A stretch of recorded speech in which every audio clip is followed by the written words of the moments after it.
नमस्कार, आप देख रहे हैं सत्ता की परख। कांग्रेस समेत सभी विपक्षी दल प्रोटेम स्पीकर के रूप में बीजेपी के 7 बार के सांसद भर्तृहरि महताब के निर्वाचन पर सवाल उठाते हुए सांसद के सुरेश केटी बालू और टीएमसी सांसद सुदीप बंदोपाध्याय को सभापतियों के पैनल में चुना गया था।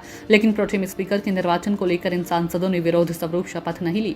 18वीं लोकसभा का पहला सत्र आज से शुरू हो गया। प्रोटेम स्पीकर ने प्रधानमंत्री नरेंद्र मोदी सहित रक्षा मंत्री राजनाथ सिंह, गृह मंत्री अमित शाह, सड़क परिवहन मंत्री नितिन गडकरी समेत मोदी कैबिनेट के मंत्रियों ने शपथ ली। प्रोटेम स्पीकर के चयन के विरोध में कांग्रेस सांसद के सुरेश, डीएमके नेता केटी बालू और टीएमसी सांसद सुदीप बंदोपाध्याय ने शपथ नहीं ली। इन सांसदों ने प्रोटेम स्पीकर के रूप में भर्तृहरि महताब के निर्वाचन पर आपत्ति जताई है। इससे पहले संसद में प्रवेश के मौके पर अखिलेश अपनी पार्टी के सभी सांसदों के साथ मीडिया के सामने पहुंचे।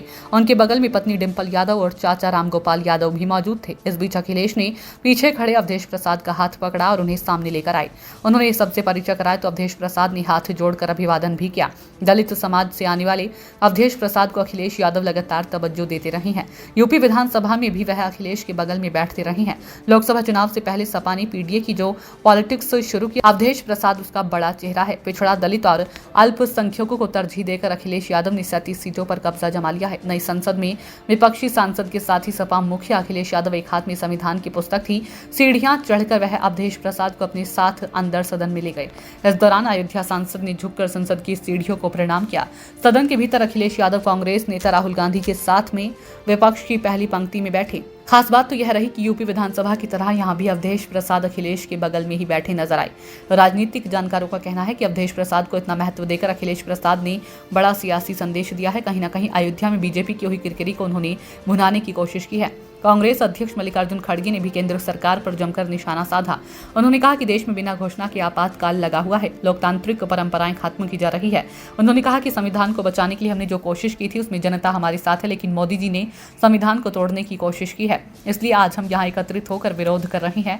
यहाँ पर गांधी जी की प्रतिमा थी और हम यहीं पर विरोध कर रहे हैं। हर लोकतांत्रिक नियमों को तोड़ा जा रहा है, इसलिए हम बता रहे हैं कि मोदी जी आज संविधान के तहत बोलिए और चलिए। लोकसभा चुनाव में बीजेपी को सबसे ज्यादा झटका उत्तर प्रदेश से ही लगा है।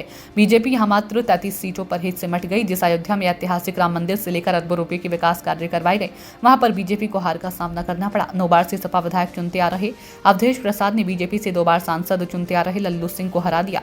इस हार की वजह से बीजेपी को देश और विदेश में किरकिरी का भी सामना करना पड़ा है। उधर प्रोटेम स्पीकर ने प्रधानमंत्री नरेंद्र मोदी के बाद राधा मोहन सिंह और फग्गन सिंह कुलस्ते ने सदस्य के रूप में शपथ दिलाई।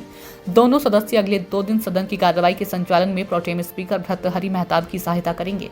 इसके अलावा के सुरेश, केटी बालू और टीएमसी सांसद सुदीप बंदोपाध्याय को भी राधा मोहन सिंह और फग्गन सिंह कुलस्ते के साथ सभापतियों के पैनल में चुना गया है, लेकिन उन्होंने शपथ नहीं ली। विपक्षी दल का कहना है कि इस पद पर निर्वाचन के लिए उसके 8 बार के सदस्य सुरेश की अनदेखी की गई है। इंडिया गठबंधन का कहना है कि सुरेश, बालू और बंदोपाध्याय विरोध स्वरूप पैनल में शामिल नहीं होंगे। सदन की कार्रवाई शुरू होते ही प्रोटेम स्पीकर भर्तृहरि महताब ने कांग्रेस सदस्य राहुल गांधी के वायनाड संसदीय क्षेत्र से इस्तीफे को 18 जून के प्रभाव से स्वीकार किए जाने की जानकारी दी। सियासी जानकारों का कहना है कि मोदी के पिछले 2 साल के कार्यकाल की तरह इस बार भी संसद का सत्र चलना उतना आसान नहीं होगा जितना बीजेपी पहले चला चुकी है। सत्ता की परख के लिए अवधेश कुमार सिंह की रिपोर्ट।